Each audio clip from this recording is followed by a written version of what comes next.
첫 번째 발표 저도 잘 들었습니다. 그 지산학 관련해서 현재 상황을 잘 설명해 주셨고 거기에 따른 그런 기초교육 대응에 대해서 그런데 저희가 이제 사전 조율이 없이 각자 지금 준비를 해왔는데 오늘 제가 첫 발표를 들으니까 정말 그 항상 그 진단이 비슷하다 이거를 좀 느꼈고요. 그래서 앞부분은 조금 일부 중복되는 것도 있네요. 그래서 하여튼 그런 부분들은 조금 더 빨리 지나가고 나름대로 뒷부분에 좀 방점을 찍고 다만 이제 거의 비슷한 주제이지만 약간 그 다르게 변경될 수 있는 부분이 아마 우리 배 교수님은 이제 공학자 관점에서 논의를 전개하신 것 같고 저는 이제 전공이 교육학이고 엄밀하게 교육 철학이기 때문에 그런 관점에서 그 지금 현재 상황을 진단하고 나름의 어떤 대안 혹은 대응 방안을 이제 고민하는 겁니다. 여기서 제가 어떤 감히 대응 책을 내놓을 수는 없는 거고 아마 이제 같이 수기를 통해서 지금 교육부가 정책을 이렇게 내놓고 있는데 어떻게 같이 나갈 것인가 아마 그런 의미에서 이 자리가 마련됐다고 보고요. 그리고 이제 아까 우리 손 원장님의 어떤 결기에 저도 힘을 얻어서 열심히 좀 해보려고 합니다. 자, 그래서 오늘 제가 말씀드릴 것은 크게 그 네 가지로 나눠봤는데요. 첫 번째가 지금 교육부에서 이제 2024년 전후로 여러 가지 정책들을 내놓고 또 그 정책에 따라서 그 지금 일들이 진행되고 있는데 그 부분들을 일종의 팩트체크 형식으로 해보려고 합니다. 가급적인 가치 중립적으로. 그리고 이제 거기 교육부 주요 정책들이 지금 아까 라이스라든가 뭐 여러 글로컬이라든가 많이 나오는데 그런 부분들을 조목조목 저도 좀 스터디를 하면서 정리를 좀 해본 게 있어서 같이 좀 공유를 하고 그런 가운데 이제 최근에 무정부 입학이라든가 장점이 되는 부분들을 여기서 조금 이슈화하고 거기에 따른 또 어떤 대응을 해야 될 건가 이게 이제 나와야 될 것 같아서 제 나름대로 일단 이제 마지막 부분에 해제 형식으로 몇 가지를 이제 제안을 좀 해보고 있는데 그것은 이제 제가 아까 교육학이고 교육학 중에서도 상당히 이제 그 교수학 쪽에 무엇을 어떻게 가르칠 것인가 어떤 방향으로 이걸 이제 전공하는 게 교수학인데 그런 관점에서 마지막 그 몇 가지 정리를 하고 논의를 같이 해보면 좋을 것 같습니다. 그래서 아마 우리 그 이조 장관님 그 TV라든가 그 공공연하게 많이 말씀하신 것이 아마 빅블러라는 것을 많이 들어보셨을 거예요. 그런데 왜 저도 그 말씀을 계속 하시는가 자세히 봤더니 시대를 저렇게 이제 진단을 하는 것이 그러니까 빅블러라는 게 사실 이제 모든 것이 섞여서 약간 흐릿한 거죠. 잘 안 보이는 거.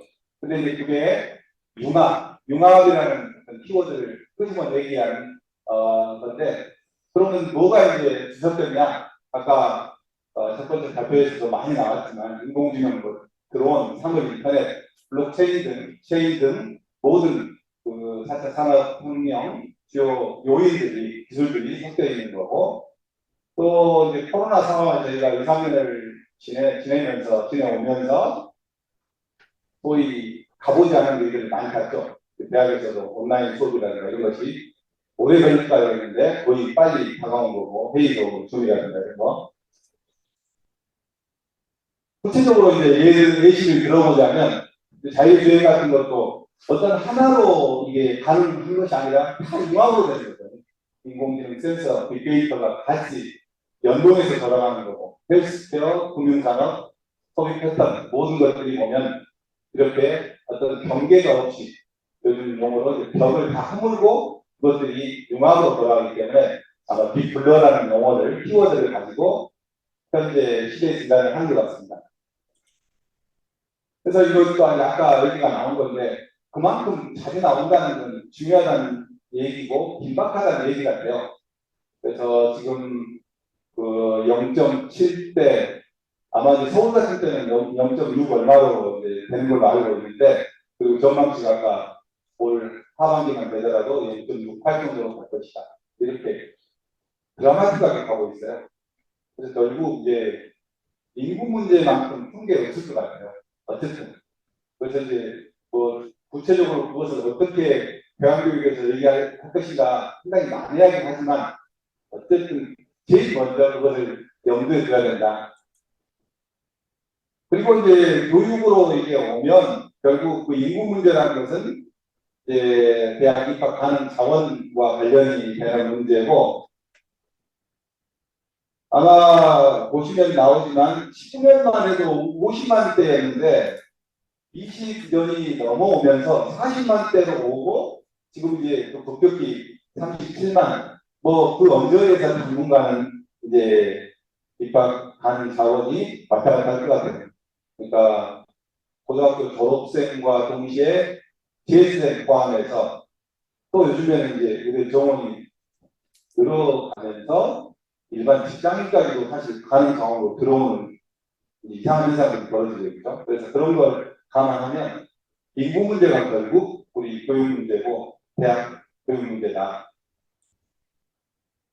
그리고 이에 따라서 이제 교육부도 이에 대안을 계속 내놓고 있는 것 같아요. 제가 22년 한번 그 대학 정원 감축 계획을 보니까 그렇게 지금 계획을 세우고 있습니다. 25년까지 한 1만 6천 명 정도를 감축하겠다. 그리고 일반대에서 한 7,991명, 전문대에서 8천 명 정도, 이런 지금 감축안이 나왔고, 지역별로 보면 부울경에서 한 4,400명 정도, 충청권도 지금 4,300명 정도, 호남 제주가 그 정도, 이런 식으로 계속 그 인구 정책에 따라서 교육부도 대응을 내놓고 있습니다. 그리고 이제 이거는 대한민국 지방 소멸 지도인데요. 그래서 인구 문제와 관련해서 이제 결국 사람이 살지 않게 되면 지역이 사라지는 이제 일이 발생하는데, 제일 심각한 거예요, 우리나라에서.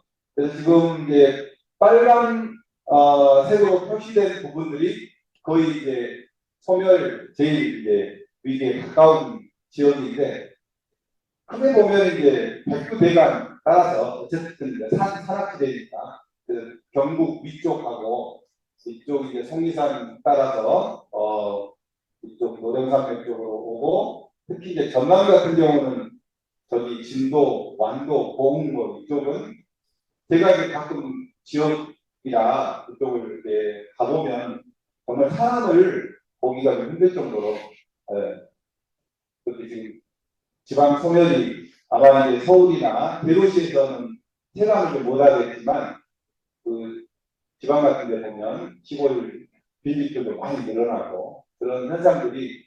그래서 잠깐만요. 그 또 특이한 게 부산 쪽도 보면요, 상당히 그 심각하더라고요. TV에도 많이 나오죠.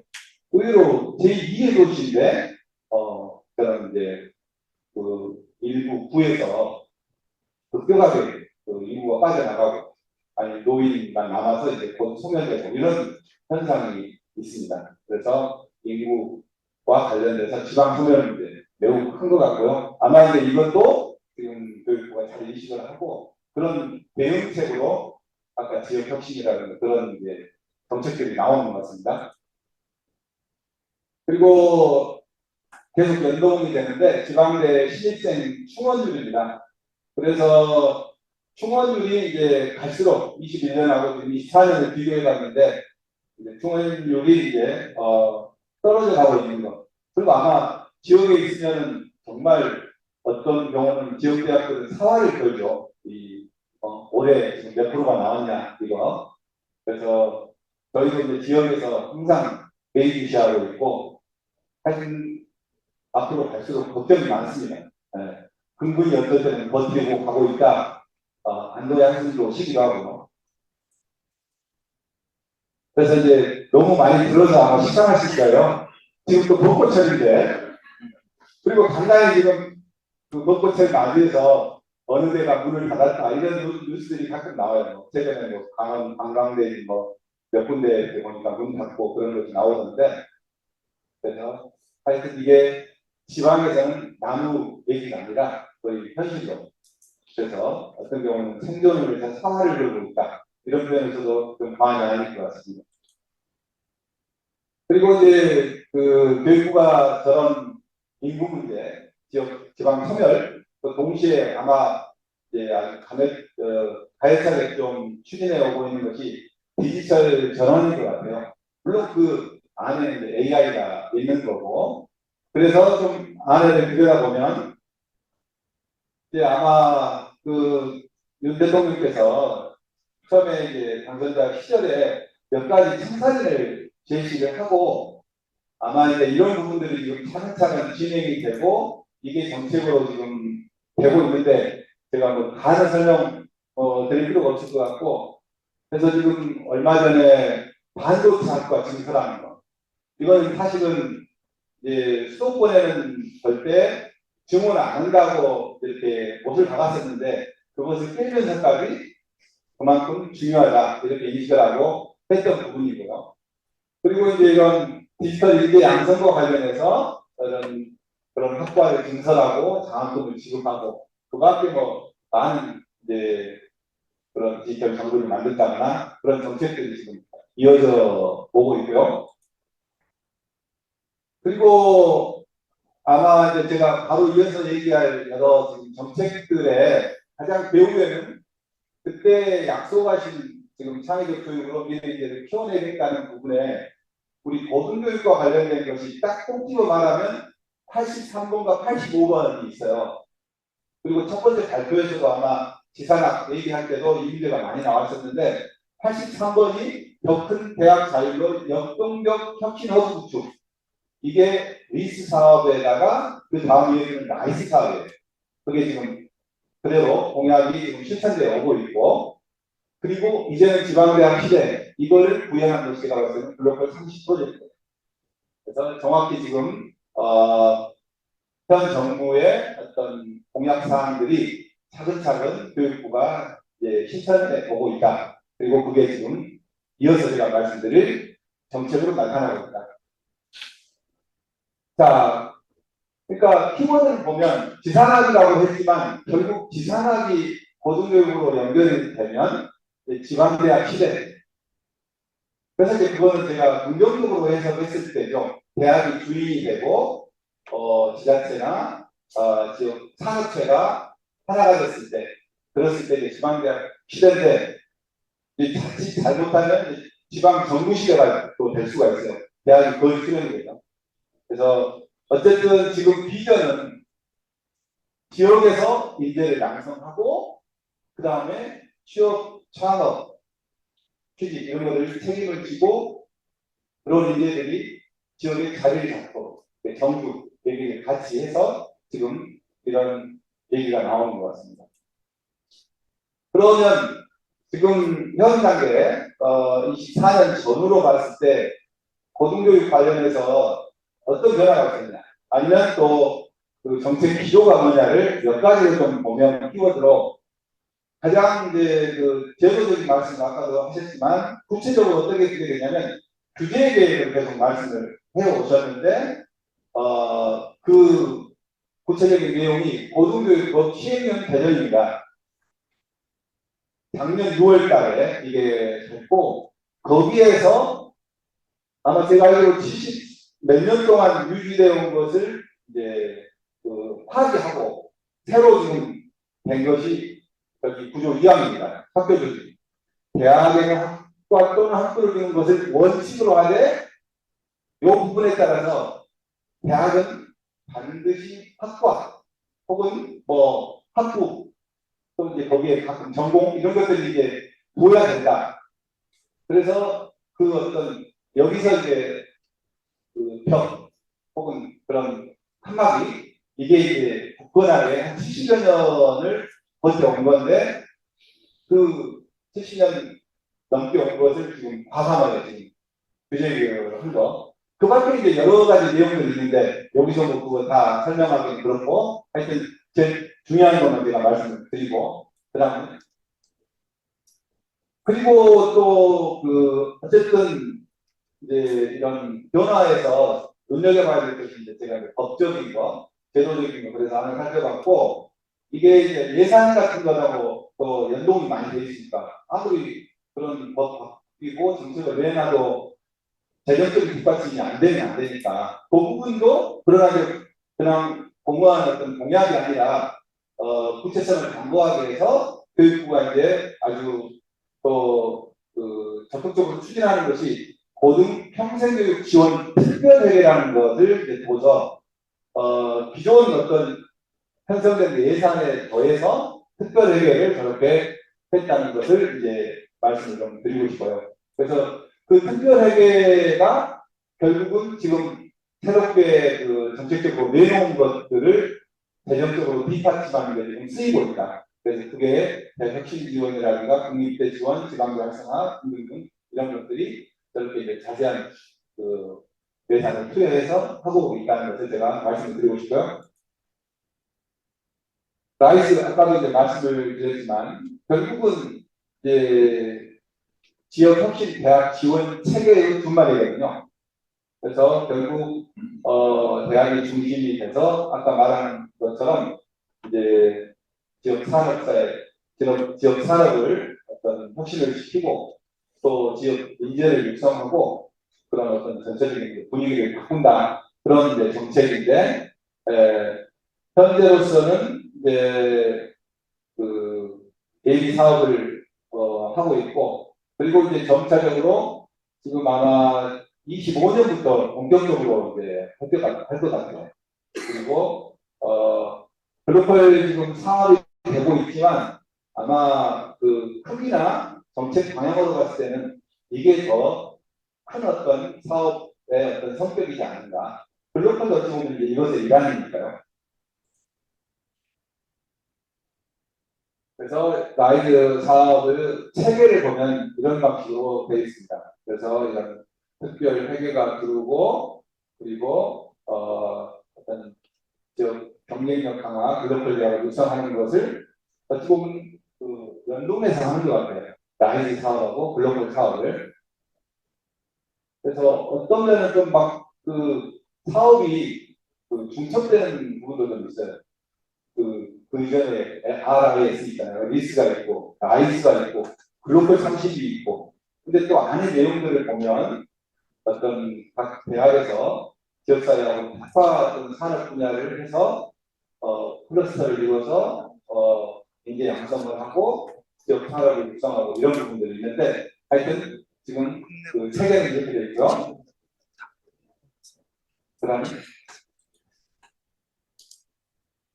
그러니까 저도 이제 RIS하고 라이스가 어떤 차이가 있느냐 또 제가 어느 기회에 또 이런 질문도 받아서 한번 조사를 해봤더니 상당히 비슷해요. 이렇게 첨단 분야 중심의 지역 인재 양성 이쪽에도 이제 이렇게 사업도 또 나오고 그러면 정말 좀 차이가 뭐냐 아까 첫 번째 발표에서도 나왔지만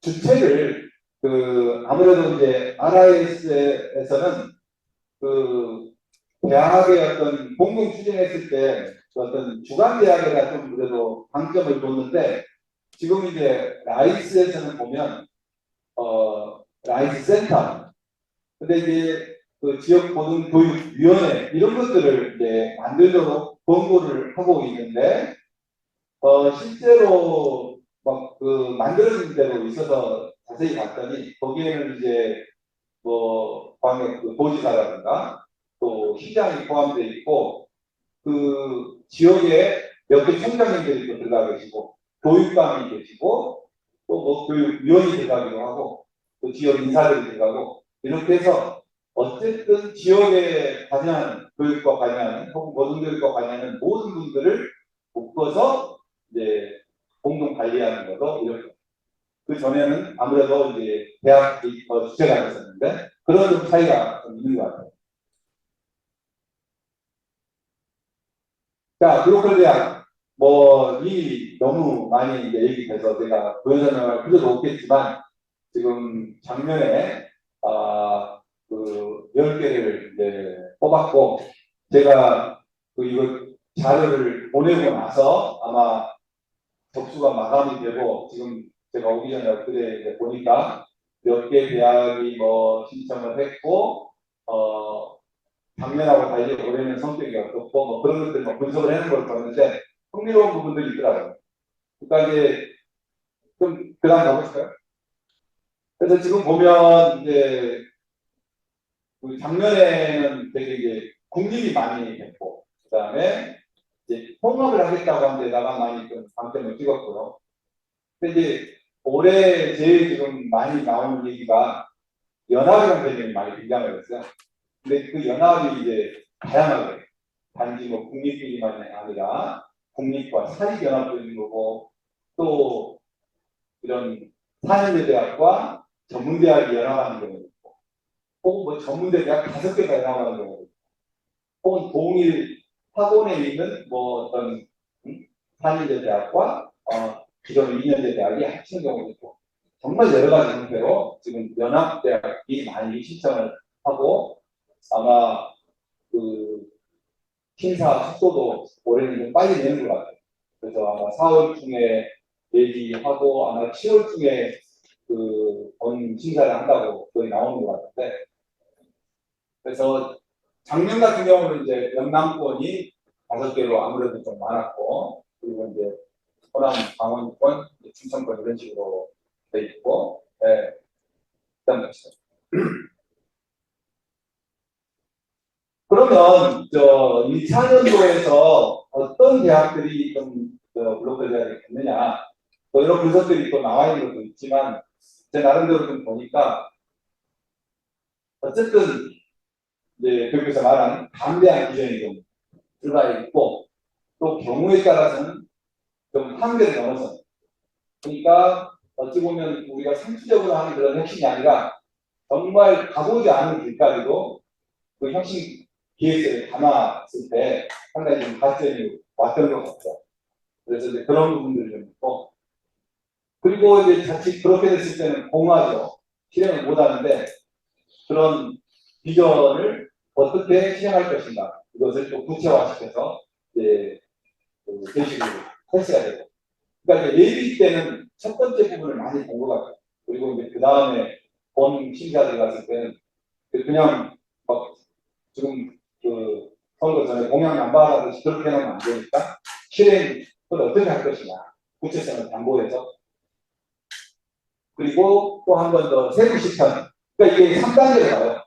예비 그 다음에 실행계 세부 실행계까지 그러니까 저희도 아마 11월 정도 이렇게 뭐 이렇게 통보를 받았지만 2월 말까지 세부 그것을 또 내주라고 거기에 또 시간을 다 투여하고 많은 또 에너지 그리고 또 더 세부까지 하니까 사실은 지금 몇 개월 지난 지금 좀 더 아마 4월 지나서야 계획한 것을 이제 실행한다고 할까? 그래서 정말 혁신기에서 준비도 오랜 시간이 걸리지만 그것 이후에도 또 많이 걸리고 하니까 실제로 거의 준비만 1년여가 가는 것 같아요. 그래서 쉽지는 않은 일 같습니다. 그리고 지역 환경, 대학 강점 분석. 그러니까 어찌됐건 지금 10개 대학을 나중에 한 번씩 보시면 정말 자기만의 어떤 강점 혹은 지역의 어떤 고유성을 잘 살려서 그렇게 특화를 한 것이 눈에 띕니다. 그리고 그것에 높은 점수를 또 받은 것이 있고 그래서 아마 저도 이제 좀 기억에 남는 것이 여기 이제 어디죠? 충북대 동대 같은 경우는 이제 철도 뭐 그런 산업 그 관련해서 이제 글로벌한 뻗어나가는 거 그런 비전도 제시하는 거. 또 저쪽 안동대 같은 경우는 아까 첫 번째 발표에서 나왔지만 한국학의 메카잖아요, 안동이. 저기 정신수라고 하는데 K컬처 같은 것을 이제 글로벌 사업을 통해서 확장하겠다 이런 아이디어. 우리 인근 경상대 같은 데 보니까 이제 어떤 항공, 또 우주 산업 이런 게 이제 있는데 그런 쪽에 또 특화를 또 둬서 하는 거. 그래서 각 그 지금 대학마다 지역의 어떤 환경을 잘 분석하고 거기 그 강점을 잘 살려서 거기에 맞는 인재 양성 그리고 지역 산업의 붐 이런 것을 높이 하는 것 같아요. 그리고 이제 저도 지산학을 하셨는데 근데 눈여겨볼 것이 우리가 예전에도 산학협동이라든가 뭐 학연산 이런 얘기 많이 썼지만 어느 순간부터 지금 아까 시전연설이라고 하셨는데 지가 먼저 들어가요. 이게 이제 지방경이거든요. 지방경, 지방자치단체. 그래서 이제 중앙정부도 하지만 많은 부분을 특히 고등교육을 지방정부로 이관하겠다. 혹은 중앙정부하고 지방정부 같이 손을 잡고 가겠다. 이런 의지가 강한 거예요. 그래서 저도 이제 저 글로벌 대학을 한번 AI한테 그려가라 그랬더니 설득을 해주세요. 감이 하나도 없어요. 글로벌 대학 갔습니까? 그래서 글로벌 대학의 정말 핵심은 이제 그 교육부에서도 계속 강조하지만 디스럽티브 이노베이션이에요. 파괴적인 혁신. 혁신도 부족해요. 그러니까 혁신도 부족해요. 파괴적으로. 그래서 상당히 평형 모순인데 정말 전에 없던 그러니까 한계를 넘어서 그 말이 얼마나 힘들겠어요. 한계를 넘어서 가보지 않는 길을 또 가야 되고. 자, 그 다음에 여기서부터 약간 구체적인데 그래도 저희가 조금 생각을 해봐야 될 것 같아서 제가 이제 해왔는데 아마 2월 달에 장관님이 되게 그 총장님들하고 모임을 되기로 해서 그때 이제 몇 가지 말씀하신 것 중에 또 이게 포함이 돼 있었나 봐요. 스터디 코리아 상대 K 프로젝트라고 어찌 보면 저희가 이제 아까 인구 문제 얘기했잖아요. 학년인구 감소 등등. 그래서 이제 그런 부족분을 해외 유학생을 유치하는 것. 그러나 이제 기존 했던 방식대로 무조건 거기 뭐 학생 수 채우고 막 그런 차원이 아니라 세계적으로 관리해 보겠다. 비자 관리 이런 것부터 해서 또 여기 그 전에 보면 학생들이 많이 왔는데 학점만 두고 취업하려고 많이 그러잖아요. 지방에 보면 그 학생들이 자고 다녀요.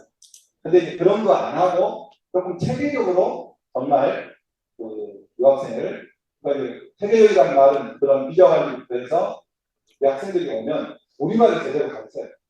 그래서 또 우리말은 이제 영어 중간에 강의를 들을 수 있어야 되니까 그런 부분들을 이제 더 하겠다. 그리고 그 경우에 따라서 그 외국 인재들을 아까 그 라이즈라든가 글로벌 그런 첨단 분야 연구하고 개발하고 할 때도 투입을 하겠다. 그런 이제 비전인 것 같습니다. 그래서 여기도 이제 주목할 것이 있는데 제가 이제 뒤에 가는 여기 관련해서 대한민국에서 그런 못할 거나 이건 안 썼는데 생각을 해보면 그럴 것 같아요. 아무래도 대한민국에서는 이런 지금 30만인데 쭉 27년까지 계속 몇십만이 있다는 건데 그 학생을 어떻게 할 거냐, 그 학생들의 교양교육을 어떻게 할 거냐, 이거는 저는 정말 중요한 또 포션 같아요. 그래서 그 한국을 제대로 가르치는 것, 한국 문화 가르치는 것, K컬처 가르치는 것 이런 것을 조금 이제 교양교육에서도 또 하나 잡아서 이렇게 교육하고 같이 하는 것 이런 것들도 하나 과제가 되지 않을까. 그러니까 저렇게 이제 교육과 제시했습니다.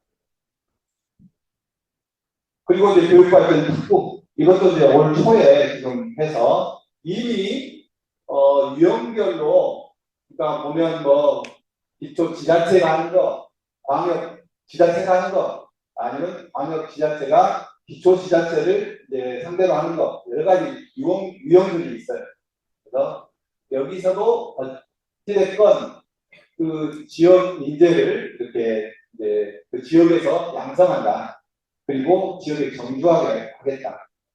물론 이거는 꼭 뭐 고등교육하고 막 많이 관련되는 게 아니고 간접적으로 관련되는 게 왜냐하면 우리가 기존에 있는 대학 그 고교 연계 그런 프로그램들이 있잖아요. 그래서 아마 거기에서 우리 대학이 이제 기여할 수 있는 부분들이 있을 것 같고, 저도 이제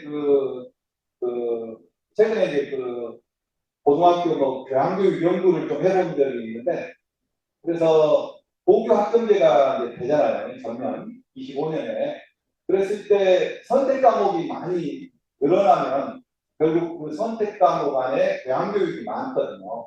그래서 그 교양교육을 그러면 그 고등학교나 거기에서 인력 풀로 다 감당을 못해요.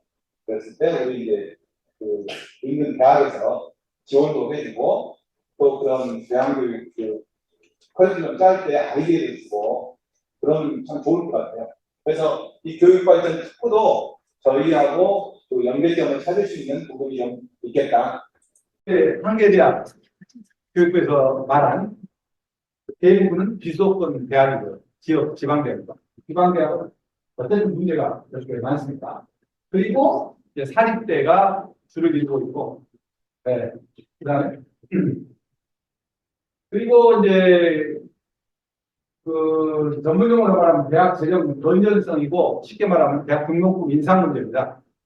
그래서 계속 동결 정책 기조를 유지하다가 정말 물가 상승률 대비 대학 경영이 안 되고 점차 이제 올려왔는데 또 허가를 해왔는데 지금 이제 24학년도 와서는 2016년 5.1%보다 더 높은 수준으로 등록금을 지금 이제 올리는 단계. 그리고 아마 이런 추세가 계속 좀 되지 않을까 예상을 해보는데 이제 그전에도 나왔지만 이제 또 여차하는 반값 등록금 문제라든가 여러 가지가 또 이슈가 될 것 같아요.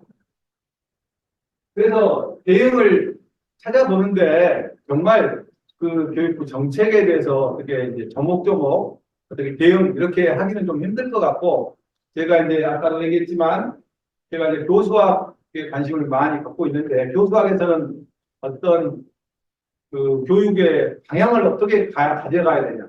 그랬을 때 내용을 어떻게 또 짜야 되냐. 커리큘럼. 또 방법을 어떻게 가야 되냐. 평가는 어떻게 해야 되냐. 지금 교육이나 수업의 제일 핵심이죠. 목적, 그 다음에 내용, 방법, 평가. 그래서 그런 내용, 네 가지 항목에 대해서 조금 생각을 해보면 그러니까 이미 이제 교육부 진단은 저는 옳다고 봐요. 이 중부 소멸, 그 다음에 그것과 연동된 지역 소멸, 지방화 시대를 잡아서 지금 라이즈 블로커를 해 나가는 거. 그럼에도 불구하고 조금 더 이제 우리가 좀 보완해줘야 될 것은 뭐냐면 저 부분들은 많이 들어가 있지만 정확한 세계 진단으로 좀 더 큰 질문을 던져야겠다. 그래서 이제 어떤 아까 첫 번째 발표에서도 많이 나왔지만 기후 위기라든가 생태 전환 이런 부분도 조금 많이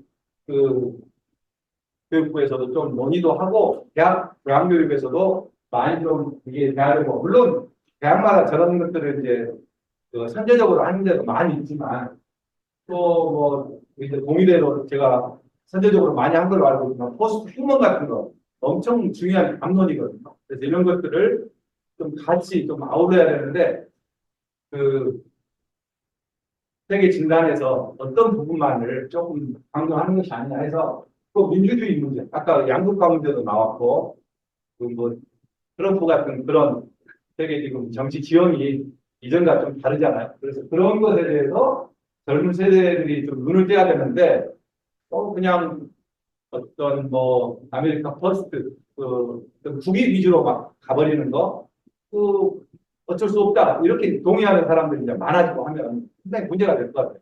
앞으로 글로벌한 상황 노동부 정말 그렇게 네 그다음에 저도 이제 아무래도 세계 경제 포럼에서 그때 진단하는 것들에 주목할 수밖에 없는데 최근 진단을 보니까 여기 이제 상당히 의미심장한 진단을 했는데 제가 와닿았던 것이 가중복합 위기 이런 용어를 쓰는데 폴리 크라이시스 저도 이제 기억하기에 1984년 정도에 독일의 사회학자인 울리시 백이 위기사회라는 책을 낸 적이 있어요.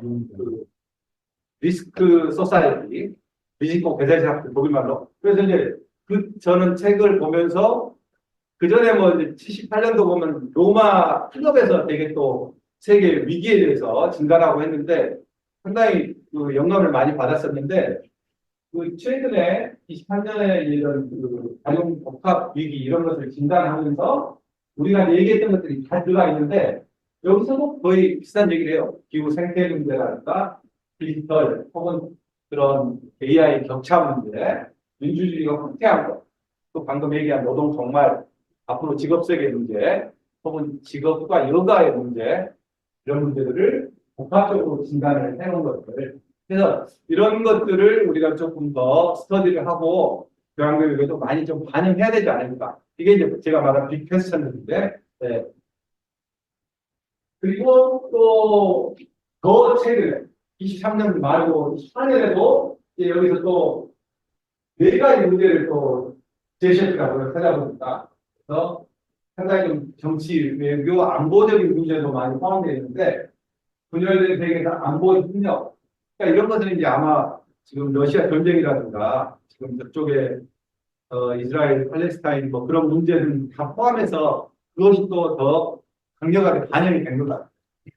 또 새로운 시대의 성장과 일자리, 또 사회경제를 이끌 동력으로서 AI, 기후자연, 에너지에 대한 장기 전략 이런 것들이 크게 의제로 나와 있고 키 이슈들이 또 이렇게 제시가 되어 있습니다. 그래서 이런 것들을 이제 최대한 좀 많이 교육이 좀 앞으로 방향으로 우리가 포함시켜서 가야 되지 않을까. 그리고 저희 이제 우리 학회 내에서도 뭐 몇 년 전부터 해오던 얘기지만 왜 교양교육이 필요하냐? 우리가 또 다른 시민이나 우리 외부 사람들에게 어필할 때 미스매치 문제가 매우 중요할 것 같아요. 그래서 대학에 들어올 때 전공 가지고 이제 그걸로 먹고 살지 못한다는 거죠. 그리고 보시다시피 우리나라는 미스매치가 또 제일 커요. 그래서 예전에 이제 공대 같은 경우 뭐 그게 또 유행을 타잖아요. 어느 시대는 뭐 전자공학. 그런데 벌써 남학생으로 치면 4년에서 군대 갔다 오면 6년, 7년 그뭐 짜투리 시간까지만 8년이 걸리거든요. 그때 이미 세계가 이미 많이 바뀌어. 그때 일치가 많이. 그랬을 때 그 학생이 공대 어떤 전문 그 전공만 가지고 전공 지식 그 위주로 해서 그 다음 세대를 살아갈 수 있을 것인가? 안 되죠. 그 여백을 교양교육에서 채워야 된다는. 그래서 그런 우리가 이제 많이 하는 글쓰기 역량 같은 거라든가 이런 어디 가서 자기 의사를 표현하는 거라든가 이런 능력들이 있어야지 뭐 5번 이상을 바꾼다고 하는데 전자공학 말고 다른 데 가서도 어필할 수가 있고 또 소위 이제 직업 전환이 금방금방 가능하니까 그럴 때 필요한 역량은 교양에서 사실 길러줘야 되니까 이 미스매치 문제가 사실은 매우 중요하고 저희가 이런 것들을 진짜 많이 의제로 삼아서 이제 그 외부에다 어필을 많이 하고 또 대학 내에서도 또 지금 현실적으로 너무나 많이 지금 위기예요. 보면 글로벌이나 라이스가 들어오면서 거의 안중에 놓거든요. 아까 그 첫 번째 발표에서는 그래도 뭐 몇 가지 꼭지 뭐 지역학도 나오고 했지만 사실 제가 어떤 미스 사업한데 이렇게 자문 들어가 보니까 교양교육이 거의 없더라고요. 자, 내용에서 제가 이제 채용도를 가져왔어요. 그래서 어떤 의미냐면, 그러니까, 내용에서 기본은 그래도 우리가 해온 교육원의 그런 표준안, 너무 잘 만들어졌고, 세계적으로 유례가 없고, 우리가 앞서가는 거예요. 그래서 이런 것을 잘 살피고, 그럼에도 불구하고, 이제 상당히 뭐랄까, 너무나 시대가 빨리 변하니까 이미 만들어놨는데 생각 이렇게 달라지고 있잖아요. 그래서 그거를 따라잡기 위해서는 이제 기본은 그런 우리 교견, 표준화 같은 것을 갖고 있대. 그러나 또 아까 그 실용적인 거, 변하는 것에 대해서는 빠른 대처를 해야 되기 때문에 체와 용이 필요하다. 그 얘기를 하려고 그러는 거죠. 그래서 아니 여기 이제 그 우리가 지금 그 체로 삼아야 될 것은 기초분에 체험 소양 자유하게 또 우리가 표준안을 새롭게 또 정비를 했잖아요. 시대에 맞게. 그럼에도 또 이제 더 달려가요. 세계는 바뀌고 있고. 그리고 또 교육부에서 우리에게 요구하는 것들. 그런데 이제 아마 지금 최근에 이렇게 글로벌 30 프로젝트나 이런 게 지금 교육부 정책에서 보면 은근히 우리에게 바라는 것이 뭐냐면 교양교육에서 기초학력 좀 보상을 해주라 이런 것들이 있어요. 근데 상당히 좀 아이러니컬하죠. 이거 이미 이전 학교 교육에서 해 와야 될 것을 교양교육 아니 대학에다가 지금 떠맡기는 꼴인데 근데 현실이니까 어쩔 수 없어요. 그리고 여러분도 아마 강의실에서 학생들 가르치면 느끼시겠지만 특히 자연과학 계열 갈수록 떨어집니다. 이런 기초 수학이나 기초 과학의 역량들이. 그래서 어쩔 수 없지만 우리가 상당 부분 소위 보상교육을 떠맡아서 제대로 좀 하는 것도 필요하다. 그리고 저도 이제 제가 원장이 돼가지고 새로 지금 뭐를 계속 확대해 나가고 있냐면 브릿지 처음에 수학을 만들어서 또 한 학기 뒤에 브릿지 물리를 만들었고 다음 학기 지금 브릿지 화학을 하고 해서 저런 것들을 지금 하고 있고 근데 의외로 그 담당 교수나 학생들을 보면 만족도가 높고 네, 그런 것들이 있더라고요. 그래서 그런 부분 그리고 이제 융합 얘기도 오래전부터 나오지만 진짜 융합이 뭐냐 흡사리도 교과 비교과 이런 게 이거는 또 계속 제가 또 보여드리는 할게요. 그다음 그래서 지금 이제 그 수능에서 과학탐구 응시 현황을 봤는데 보면 불안행지 중에서 오히려 물리화학이 기초니까 저기를 잘하고 기초가 돼야 될 걸로 알아요. 저 잘 물리 못합니다. 그러나 제가 이제 상식으로나 또 저희는 다 그 고등학교 다닐 때 좋아하든 안 하든 다 했잖아요. 한 번은 거쳐봤어요. 그런데 지금은 이제 그 선택을 해서 비껴가고 그러니까. 근데 지금 보면 생문 쪽, 이런 쪽 그냥 그래도 쉽다고 또 재밌다고 해서 많이 가고. 그래서 결국 이제 물리나 혹은 여기 수학은 안 나왔지만 수학 같은 것이 모든 공학이나 의학이나 이쪽 응용 학문의 기초가 되니까 쪽 교수님들 말 들으면 이제 너무 기초가 없어서 안 된다는 거죠. 그리고 뭔가를 전공을 쌓더라도 사상무가 나중에 무너지게 돼요. 그래서 이런 부분들을 어찌 보면 우리가 대학에서 보상교육까지 해야 되냐 이런 의문을 가질 수 있지만 그래도 조금 당분간은 약간 프레그마틱한 접근으로 하는 것도 나쁘지 않을 것 같다. 당분간 시대에. 네. 그리고 되게 이제 융합 얘기할 때는 지금 목화 논의되는 것은 다 전공 융합입니다. 그리고 이제 그 저쪽 첨단 분야의 융합만을 얘기하는 것 같아요. 그리고 당연히 그 교내 교수님들 그 융합에 대한 생각을 들어보면 그렇게만 돼 있어요. 그러나 융합이 꼭 그렇지 않잖아요. 우리 교양 내에서도 얼마든지 뭐 수학과 물리가 만나서 뭔가 할 수 있고 오히려 그런 고수 과목들 선정도 많이 해봤고 그런데 그런 것에 대한 인식은 없고 어떻게 뭐 에너지를 어떻게 하고 뭐 되게 그런 얘기만 하니까 사실은 좁은 융합의 좀 바운더리를 좀 넘어서는 인식 변화 이런 것들을 우리 이제 정말 교육교육 하는 사람들이 그 대화를 통해서 설득도 하고 그것만이 전부가 아니다는 것을 좀 얘기를 해야 되고 또 경우에 따라서는 이제 교양과 전공의 융합을 통해서 교양이 정말 그래도 쓸모가 있다 이런 것들을 보여주는 것도 필요하다. 그리고 이제 학사지도 아까 제가 그거 이제 그 무전공학과 관련해서 상당히 이슈가 되는 것이 그 많은 이제 무전공으로 받았을 때 그 어린 양들을 어떻게 지도할 거냐. 거기 이제 전공 수업은 다겠죠. 그러나 그 학사지도가 비더라고. 그리고 한동대나 잘 된 데는 그런 것들이 잘 돼 있어요. 얘들 학사지도 뭐 학생들 동아리 이런 걸 딱 해놓으니까 또 복수전공 이런 걸 해놓으니까 되는데 지금 같이 시작한 저희도 마찬가지로 우왕좌왕하고 그래서 그리고 오는 아이들 지금 학사지도를 잘해야 되는데 제가 이제 찾아보니까 이제 연대 같은 경우는 사실은 이제 저쪽에 따로 송도에서 하니까 또 RC로 하니까 이런 것들이 잘 되어 있는 것 같아요.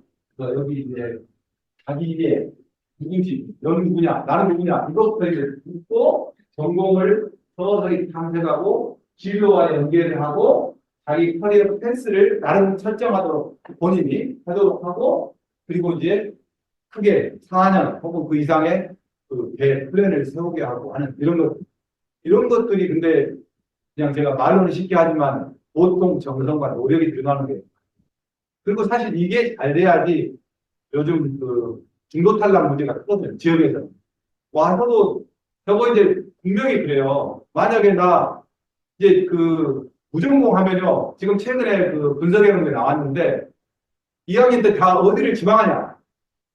인문사회과 1위 경영학, 자연과학 컴공, 경영학 컴공 중에서 경영학 하는 애들이 또 컴공으로 가버려요. 이게 현실이에요. 그런데 이제 만약에 근데 그걸 선발할 때 기준이 또 뭐냐? 성적순위. 대부분 대학. 그러면 거기서 자기가 원하는 것이 이제 안 됐을 때 어떻게 되냐? 상당 부분이 대학을 떠나는 경우가 있어요. 1년 해보고 안 되면 지금 좋죠. 의대 정원 늘리고 한다니까. 그 우수한 학교 애들은 나 의대 편입하겠다. 이런 식으로 하고. 또 파행에 파행을 거듭할 수 있어요. 잘못하면. 그래서 그런 부분들이 좀 있을 것 같아요. 그래서 이 학사 지도가 정말 그 촘촘하게 좀 돼야지 무전공 입학 때 그 아이들이 그래도 자기 원하는 거 못 됐을 때 대안 혹은 또 부전공을 통해서 자기 어떤 요구를 충족하는 방향으로 안내해주고 하는 거 이게 필요하다. 그리고 이제 교과와 비교과 연계하는 거 이것도 많이 또 강조도 하지만 쉽지는 않아요. 교과하기로 버거운데요. 어떨 때는. 근데 비교과까지 가미해서. 근데 저는 이걸 좀 찾아보니까 D대학은 아시겠죠? 어디겠죠? 당국대학이에요. 당국대학 같은 데가 이런 식으로 교과, 비교과 이런 것을 잘 짜서 이것도 계획이었었는데 아마 지금 하고 있지 않을까. 그래서 제가 오히려 우리 윤 교수님이랑 오셨으면 여쭤보려고 했는데 지금 어떻게 진행되고 있나. 하여튼 이런 거. 네. 그리고 이제 컨텐츠 내용이니까 아까 바뀐 시대에 맞게 내용을 전개를 해 나가야 된다. 그래서 제가 아까 포스트 이런 예도 들었지만 뭐 주제들이야 차고넘치죠. 여기 이제 어떤 가상 경제에 대한 얘기, 포퓰리즘과 민주주의 얘기, 어떤 공유경제, 트랜스 휴머니즘, 또 트랜스젠더 페미니즘 뭐 이런 얘기 어쨌든 간에 그런 현대 사회 이슈를 바로 강단으로 끌어들여와서 우리가 학생들하고 고민하고 하는. 그리고 당연히 방법은 리버럴하게 해야 됩니다. 토론을 하고. 네. 방법. 그래서 뭐 그런 방법은 한마디로 말하면 교양교육은 리버럴하니까 리버럴 혹은 제너럴하게 해야 됩니다. 그냥 기존 틀에박힌 방식을 벗어나서. 그거는 이제 여러 가지가 있으니까 한마디로 말씀 못 드리지만 그래서 또 한 가지 지금 생각해 볼 거는 지금 체제에서 공유 대학 혹은 교양교육 공유에 대한 얘기가 몇 해 전부터 나왔고 하고 저도 또 저희 글로벌 쪽지가 이게 있어가지고 이거를 이제 보다 보니까 앞으로는 또 이렇게 하지 않으면 일단 생존하기가 힘들겠다 교양교육. 그래서 어떤 이제 지역 간 공유도 좋고 어쨌든 뭐 우리 그 학회나 협의회 차원에서 뭔가 이런 것들을 이니셔티브를 가지고 해도 좋고요. 공유 문제 아주 클 것 같고 혁신 교수법, 네. 그래서 뭐 이제 저희가 이미 다 알고 있지만 PBL 같은 거 또 교육부에서도 많이 강조를 하고 특히 이제 전공 관련해서는 뭐 요즘에 대놓고 ICPBL 이런 얘기를 하거든요. 그래서 이제 산업체 연계, 현장 연계 이런 문제 해결 이런 것들이 많이 강조가 되죠. 그래서 제가 이제 보니까 대단위로 해서는 저희가 이제 한국에 많은 가톨릭 대학이 있는데 가톨릭 대학들이 연합을 해가지고 가톨릭 대학 12개가 아마 미래형 메타버시티 해서 아마 법인도 만들고 이렇게 해서 잘 운영이 되는 것 같아요. 그래서 이런 것 하나 모델이 될 수가 있고 그리고 뭐 이렇게 지역 단위로 이미 수도권 뭐 또 저쪽 부산 쪽도 제가 가봤는데 적은 단위 뭐 인제대, 뭐 김해대, 가야대 인근 대학들이 그런 식으로 공유를 하면서 뭔가 이렇게 하는 것도 있고 저희 같은 경우는 이제 사실 글로컬 대학이기 때문에 저희가 메인에서 지역 인근에 있는 뭐 청암대, 제일대, 한영대 이렇게 있거든요. 그 전에 전문 대학들인데 그런 대학들하고 이렇게 이제 공유하는 것을 지금 계속 논의 중에 있습니다. 그런 논의가 활성화되야 될 것 같고. 그러면 이제 방법, 아까 제가 혁신 얘기도 했고 하지만 전통적으로 사실은 교양교육에 제일 좋은 교수법은 있고 지금 시대에도 여전히 유효하죠. 왜냐? 아까 첫 발표에서도 이 말씀을 많이 하시더라고요. 챗GPT 시대에 어떻게 해야 되냐? 질문 잘 던져야 된다. 이게 답이잖아요. 그게 소크라테스 교수법이라고 있어요. 거의 2000년 넘도록 제일 강력한 교수법이에요. 어느 나라, 어느 대학에서든 이것 많이.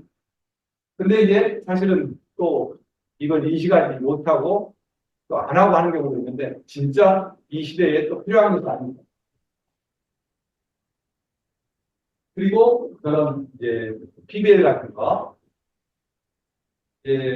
전공에서는 IC PBL이라고 하는데 교양으로 이걸 가져온다면 굳이 제가 이제 그 IC를 저거는 이제 인더스트리 커플드인데 또 교양에서 꼭 산업체하고 할 일은 없고 그 이제 산업체를 현장 혹은 경험 중심 혹은 생활하고 밀착된 교양들 이런 쪽으로 좀 해석을 해가지고 단지 그냥 공허한 얘기가 아니라 뭐 어떤 요즘에도 많이 나오지만 사회 문제 해결에 교양교육이 어떻게 기여할 것인가 그런 쪽으로 수업을 이끌어가는 거예요.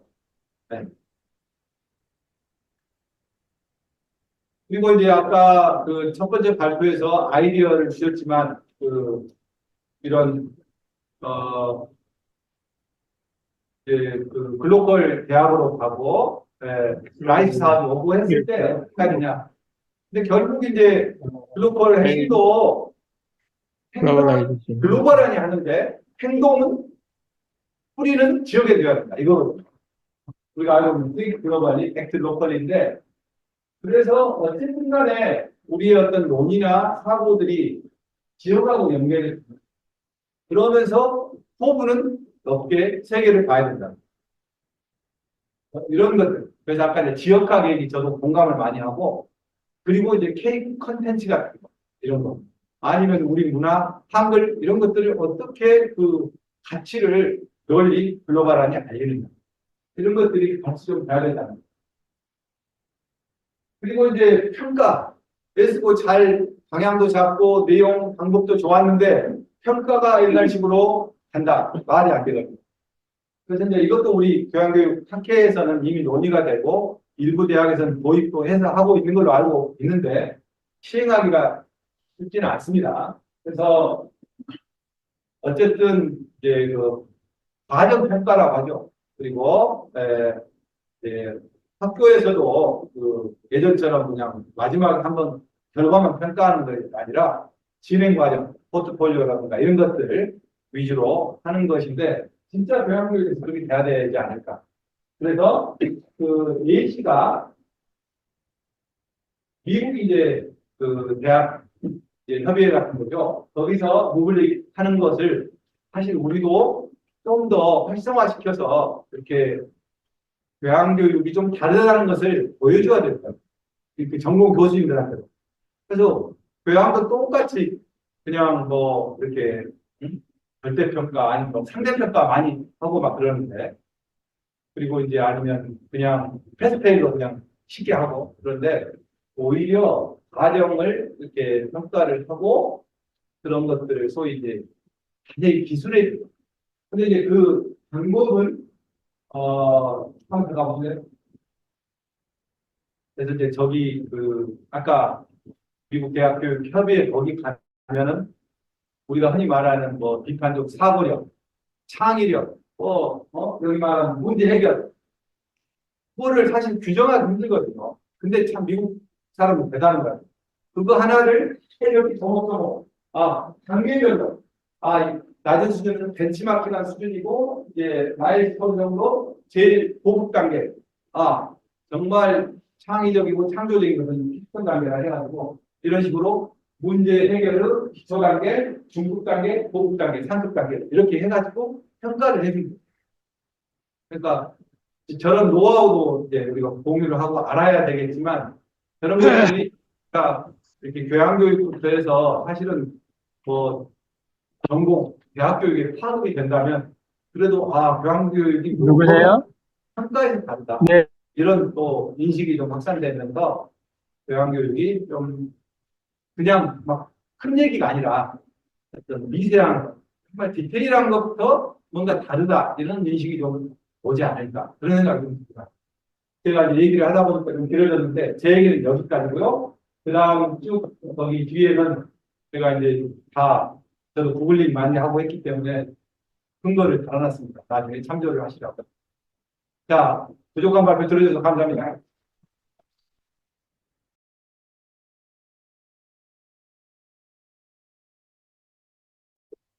제가 필요를 드릴까 말까 이렇게 하다가 마음속에 이렇게 적당하게 좀 주셔도 좋습니다. 지금 상황이 제가 지금 또 바뀌어 있는 듯해서 일단은 질의응답 시간을 그래도 좀 이렇게 마무리를 하고 진행을 했으면 싶습니다. 그래서 일단 온라인 상황을 지금 줌에서는 아까 음성이 지금 들린다고 제가 확인을 했고요. 그리고 그 원장님이 또 들어오셨는지 아닌지 들어오셨는데요. 그래서 방법은 여러 가지가 있을 것 같습니다. 일단 배 교수, 배 원장님 질의응답을 좀 먼저 하고 손 교수님 질의응답을 하는 버전이 있을 것 같은데 일단 정황상 송 교수님 발표가 문제 끝났기 때문에 오프라인에서 먼저 질문이나 또 응답 시간을 가지고 온라인에 혹여 좀 시스템이 협조가 된다면 그 질문이 자료 넘겨주시면 송 교수님 소개시켜드리고 또 질의응답하고 그다음에 배 교수님, 배 원장님 질의응답하면 골격 시간은 한 10여 분 정도, 15분에서 15분. 이 시간 아끼려고 손 들고 있었어요. 손 교수님 발표 중에 아까 그냥 설명 안 하고 지나간 게 있었거든요. 한 5장, 6장 뒤로 좀 돌려보실래요? 거기 교과 과정 이렇게 무슨 스트림 같이 이렇게 돼가지고 아니 아까 저 세계 포럼 예, 녹색으로 된 게 있었어요. 예. 녹색. 조금만 더. 앞으로 더 방향에 여기. 예. 저게 지금 뭐예요? 그 스트리밍이 뭘 뜻하는 거예요? 그러니까 이게 이제 글로벌 장기 리스크 순위 변동인데요. 2019년부터 23년까지 지금 세계적인 리스크가 목록이 있어요. 네. 근데 제일 이제 아까 첫째 발표에서도 나왔는데 기후 문제가 1번이거든요. 이상 기후가. 그 다음에 이제 지금 저 세계 경제 포럼에서 봤을 때 두 번째는 기후 행동에 실패했다는 것이 리스크다. 그러니까 사실 그 뭐죠? 거의 티핑 포인트라 하잖아요. 우리 지구가 견딜 수 있는 아니, 손 교수님 미안. 이렇게 가다가 왜 내려가고 올라가고 그게 뭐냐 이거 나는. 그러니까 이제 그 이상 기후가 2019년에는 1위였어요. 당연히 리스크에. 그런데 21년부터 이제 22년 3년으로 올 때 이상 기후가 밑으로 내려가고 지금 리스크에 그 최근에 1위로 올라간 것이 기후 완화 실패한 것을 리스크의 1번으로 본다는 거예요. 그 다음에 기후 적응 실패를 2번으로 보고 이상 기후 현상 자체는 세 번째로 밀려나요. 네. 그 다음에 생물 다양성 손실 등등등 이런. 네, 알았어요. 네. 또 마이크 지금 사용.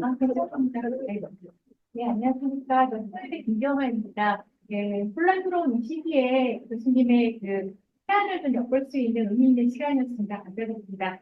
몇 가지 질문 두 가지가 있는데요. 첫 번째는 무정통 강요화가 되면서 마이크가 아니에요? 퍼즐 아니, 지금 네. 교환학부가 상당히 이제 퍼즐포라고 생각들을 많이 하셨는데 오히려 그 새로운 대학들을 설립하고 있는 대학들이 상당히 좀 많아지고 있더라고요. 네, 그래서 그러한 시대 속에서 예를 들어서 소수학과에 계시는 교수님들이 식수 부족이나 이런 것들 때문에 이제 교양학부로 넘어오시는 분들이 많이 있을 것 같고 그런 그 유입의 과정에서 과연 교양학부 교수님들이 교양 필수라고 하는 그 그린존에서 과연 어떻게 생존에 갈 수 있을까라는 의문이 좀 들어서 거기에 대한 교수님의 말씀을 좀 듣고 싶고요. 그다음에 두 번째는 이제 저도 관련 자료들을 좀 많이 찾아봤는데 그 끝에 거의 다 결론이 됐습니다. 이런 상황일수록 교수들의 역량이 필요하다라고 대부분 제시를 하고 끝나는데 과연 교수님께서 생각하시는 교수들의 역량 강화는 어떤 방면으로 가시는 게 좀 타당할지 좀 그때 질문을 드리겠습니다. 글쎄요, 지금 이제 오히려 그런 교양교육 기구에 정확히 보면 뭐 자유전공학부 같은 것이 커진다는 얘기죠. 그쪽으로 많이 교수를 보내고 뭐 그런 얘기이신가요? 네, 보통 저는 이제 저희 처음에 강연사 됐을 때는 교양부에 조금 더 힘을 실었을 거다 생각을 했는데 제가 뭐좀 관심이 있어서 좀 여기저기 연락들을 드려보니까 새로운 나름대로의 퀄리티를 다 이렇게 만드는 학교들이 좀 많아지고 있더라고요. 오히려 거기에 이제 전공에 계시는 그 교수님들이 좀 부인이 되시고 뭐 이런 부분들이 최근에 좀 이렇게 많이 되고 있는 것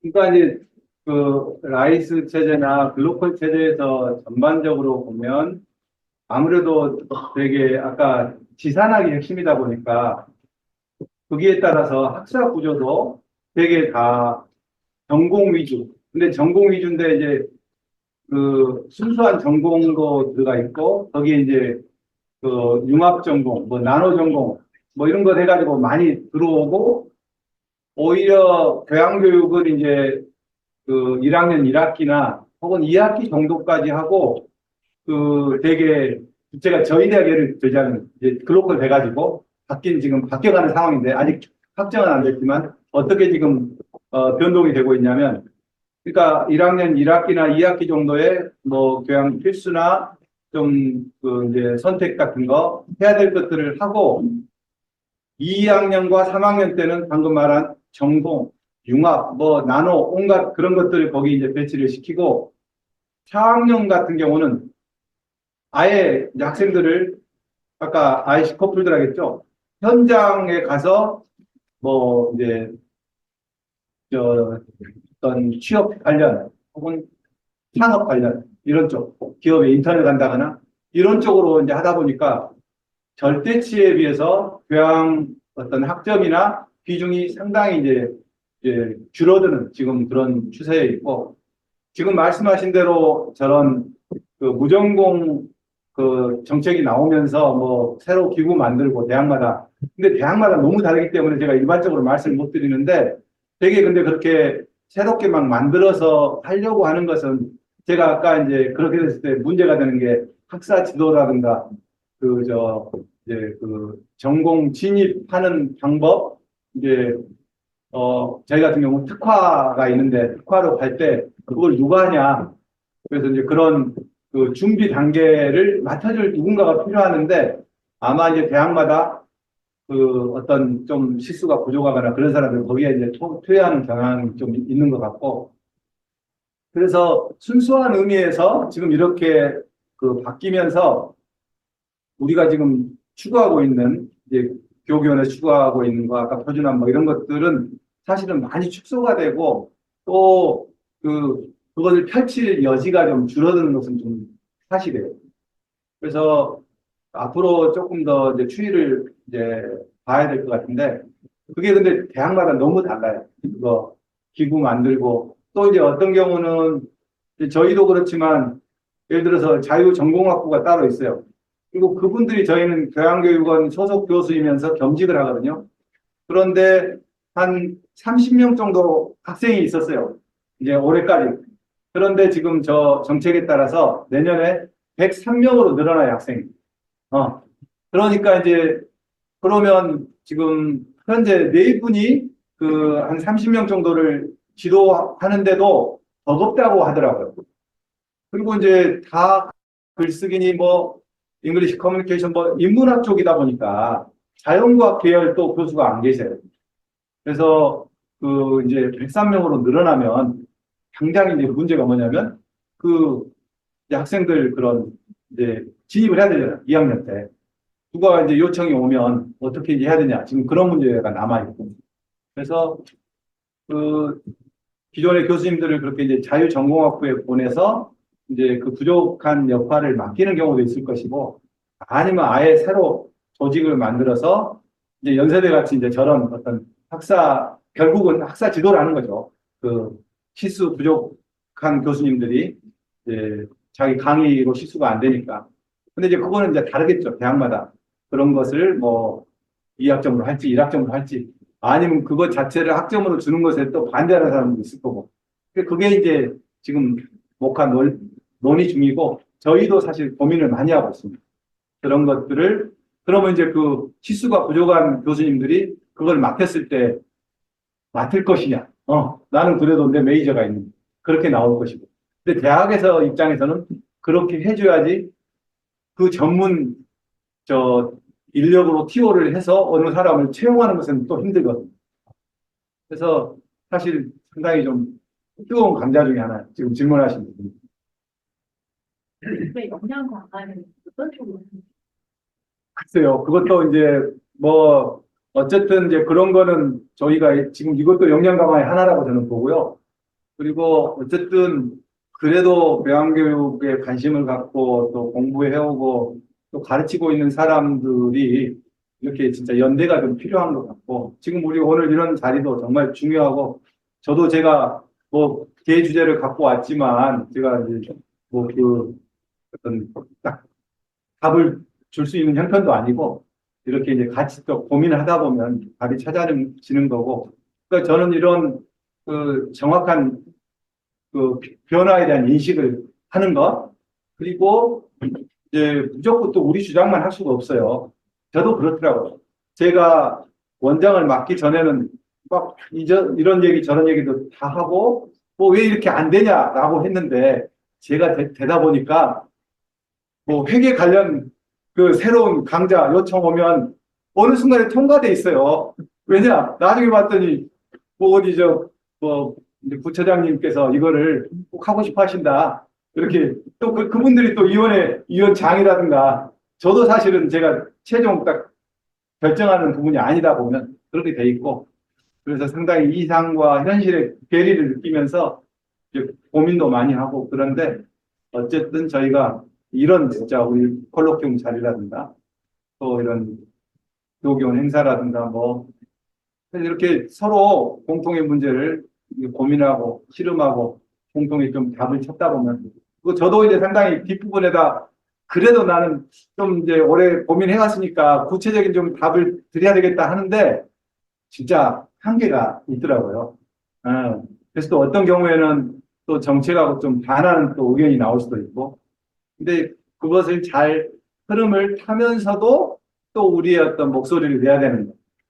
상당히 그게, 그래서 제가 이제 오죽하면 그런 채용론 이런 것도 좀 가지고 와봤고, 그러니까 상당히 그런 지금은 프레그머틱한 그런 어떤 전략이 저희에게도 좀 필요한 시점이고, 예.